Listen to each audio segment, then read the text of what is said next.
Barbara, for the introductions. And I want to welcome by far the biggest crowd we have ever had in the building or in the virtual Sangha. And we're just thrilled and honored to have Zen Master Daebong Sanim from Korea with us. Thank you so much for coming, Daebong Sanim.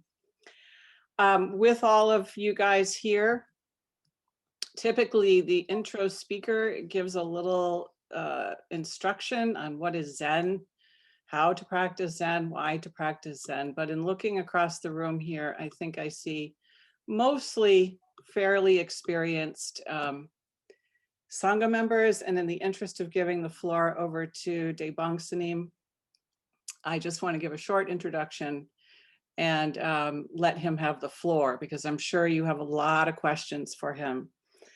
I've been lucky enough to know Daebong Sanim for many years. In the early years, we lived together at Providence Zen Center. We built the monastery together. We did a lot of construction projects together. We sat Kilche together a few times. We lived in Los Angeles Zen Center together. We even worked in a women's underwear store together. Remember that? One time, we were all pretty poor, and one of the guys at Talmasa Zen Center, his father owned a really big lingerie shop, and so the entire Zen Center used to work there because none of us had jobs. So we've really had a lot of good times and been able to travel together with Zen Master Sung San, and I consider him a really just a fantastic, enlightened, wonderful teacher. And whenever I want to get inspiration, I go on YouTube and look up his stuff and always come away inspired and happy.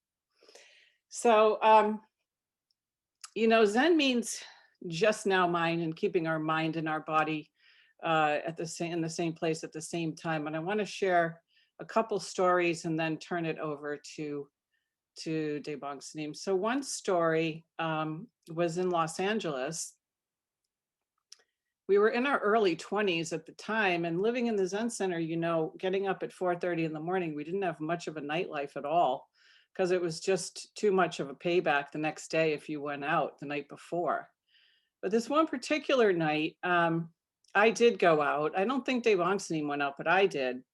And I stayed out pretty late, and we were partying and dancing and drinking and having a grand old time.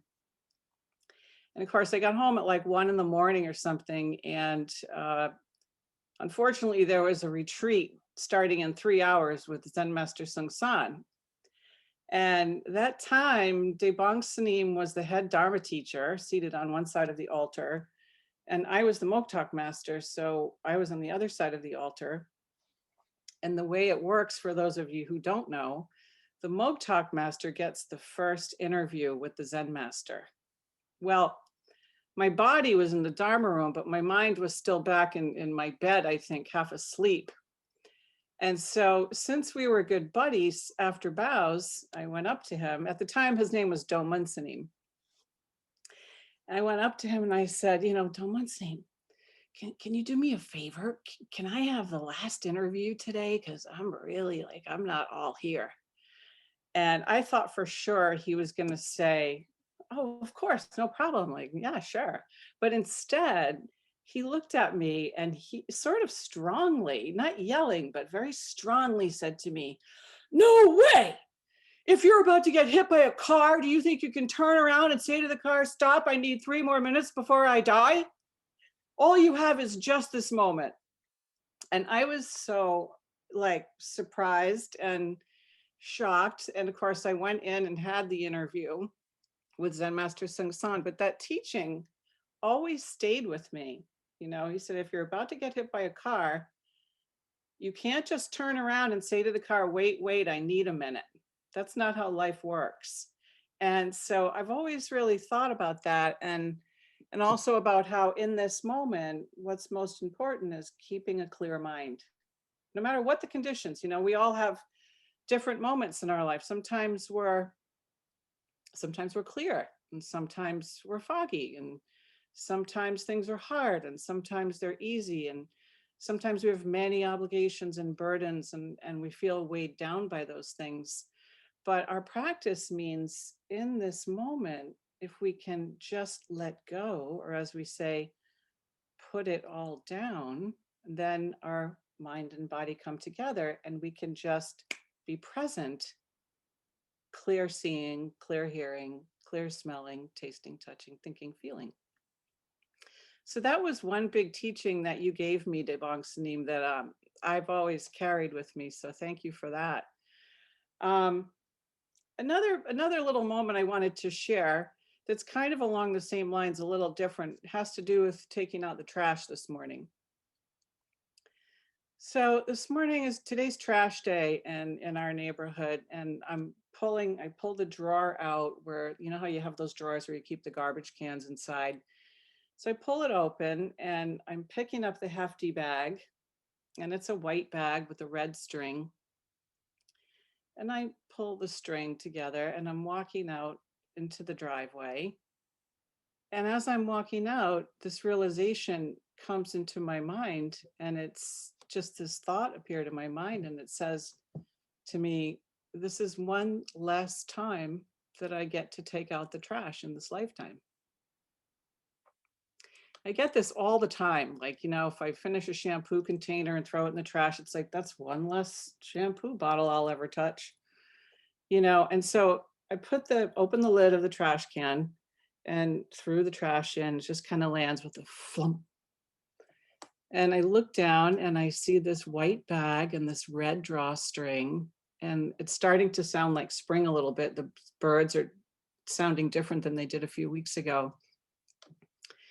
And I thought about how powerful our mind is on these kind of situations, because our life is made up of really just these little moments, little things, taking out the trash, brushing our teeth, saying hello to a neighbor, driving our car, sitting meditation practice, So we have these small things, and the way that we look at these small things makes a huge difference.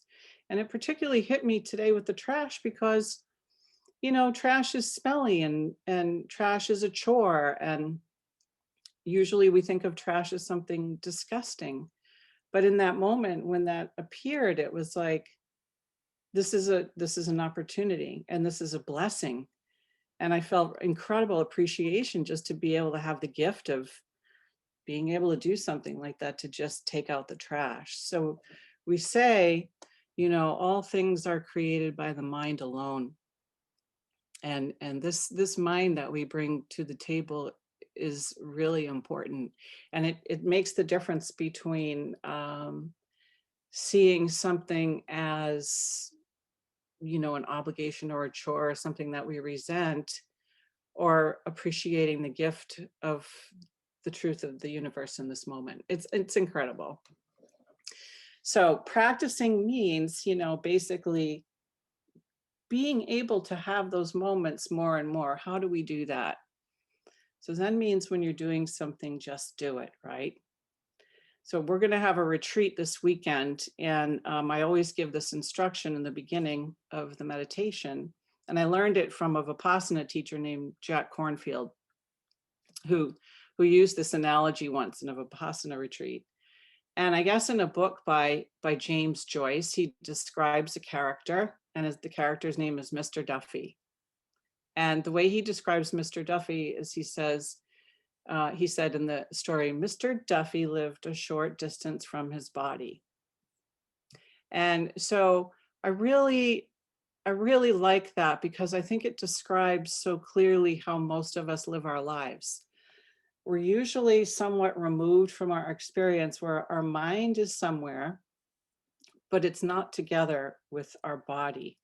So the practice of doing a meditation is kind of like training that puppy to stay. The puppy wants to leave. It's its nature to scamper. So it's not like it's bad or anything. It's just doing its job. And that's what our thinking is. It's just doing its job, but it's not bad. It's empty. So our job as meditators is to keep bringing that puppy back and saying, stay. If we take our hands off, the puppy runs, we grab the puppy, we don't beat it up or anything. We just bring the puppy back and we say, stay. And this is returning to our mantra, returning to maybe you counting your breath, returning to being in the present moment. And over time, the mind and the body can be together in the same place at the same time. Like Debong Sanim taught me that day when my mind was in the bed, but my body was in the Dharma room. And like this experience today of this very simple act of just being together with a simple, ordinary act as it is and not putting anything on top of it, or judging it or anything, just being there. So when we can do this, when we can bring our mind and our body together, then the obstruction of our opinion, our condition, our situation, which is blinding us and deafening us and allowing us not to smell and taste and touch and feel and think clearly, when those obstacles start to rest and are removed, then we can see, we can hear, we can wake up to our full human being job and help this world and use what we have, our two arms, our two legs, our mind, our heart, to become a more full human being. And this is really just my short little introduction about Zen. I don't want to take up any more time. I want to give the floor to Debong Sanim, but I did want to just mention some of those points in case any of you have not practiced before. And, the world, I don't know that the world is that much different than it was, maybe it's different than it was way long time ago, but certainly for many, many hundreds of years, we've had all kinds of suffering. We've had pandemics, we've had war, we've had desire, anger, ignorance, we've had this holding that we all do to this I, my, me. And so this suffering world needs our consciousness to wake up, and it needs our collective effort to find out what is important in this life and then use our karma. Each of us has different karma, use our karma and in the best way that we can with the limited time that we do have to save all beings from suffering. So thank you very much. And I encourage you, this is a rare opportunity. Hopefully, maybe we can get Debong Sanim back now that we have this virtual platform, but please don't be shy. Your question might help the person next to you. They might help the person who's in another country. And welcome to I can't even see all of you, but welcome to everyone who came from all the different places around the world. We're really happy that you showed up. And please feel free to ask the Zen Master anything that's on your mind. I'm sure you're going to get a wonderful and maybe surprising answer from him. So thank you.